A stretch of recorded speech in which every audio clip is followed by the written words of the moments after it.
sounds like the message for this weekend is be ready to go outside when the time is right, because it will show up. Run out, run back in. Yeah. Have you ever seen, maybe it was a Near Me video or something we had where it was like all these ducks going in and then they realized what the weather was, they turned back around. Right back around. Yeah, it's like, that's pretty much where we're at.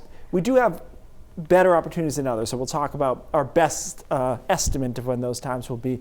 Today was an interesting day. We had showers in the morning, clouds through much of the day, and then some of us broke into a good patch of sun here over western Maine and into New Hampshire. And we thought that might be the case, but we admitted it was kind of tenuous. It just barely got there, but it made a big difference in how it felt in the later afternoon. Now, that being said, a good part of the state spatially is still in the clouds. Down East Maine likely won't get out of the clouds in time for sunset. If they do, it's going to be just barely. And we do have a secondary line of showers, so some spots broke out to some sun, right? People are outside, and then here comes a round of showers in through Oxford County, maybe northern parts of York, and northwestern parts of Cumberland County, too. Temperatures responded to the brief sunshine into the 60s in Freiburg and Sanford. Meanwhile, most of the day for most of us was what Bar Harbor is doing right now, which is mirroring that ocean temperature, wind off the water, a lot of clouds, and that keeps us just about where the ocean temperature is. So the rest of today, we see that isolated shower. Tonight, same deal. I don't think it's a wet night. There's a chance for a shower around, maybe a little bit of fog along the coastline, but overall a decent evening with temperatures in the 50s. And we start tomorrow with a mixture of sun and clouds. So this is our best window, I think, tomorrow to say, okay, it's likely to be dry during the day. But by noon or 1 o'clock, showers start working their way in, and some of these could be thunderstorms. According to the small-scale models, they could be thunderstorms over western Maine and southern Maine.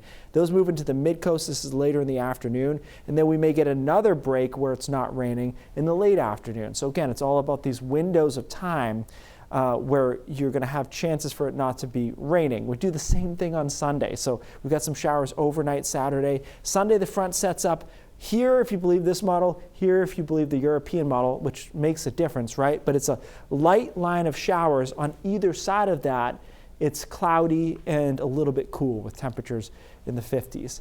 Kind of keep that vibe going into next week. We've got an onshore flow problem, so we're largely fairly cloudy on Monday, although not much rain. Rain comes in Tuesday afternoon into Tuesday night and probably lasts at least the first half of the day on Wednesday. Here's the criteria I like to use sometimes, guys.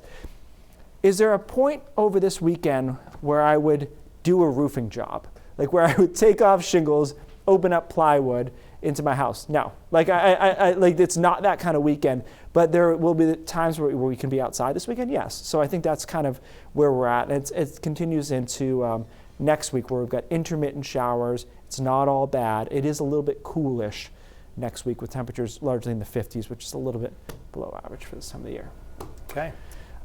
We have a new installment of Weather Weenies. It drops on our streaming app, News Center Maine Plus, in just a few minutes. Tonight, Ryan, Breton, and I talk about the weekend forecast, and we look ahead into next week and what the pattern looks like, and we also answer some viewer questions. We do this every weeknight, and if you've got a weather question, email us at weatherweenies@newscentermaine.com. If you don't already have the News Center Maine Plus app, you can download it on Roku, Amazon Fire, and Apple TV. All right, good conversations going on there. Keith, thank you.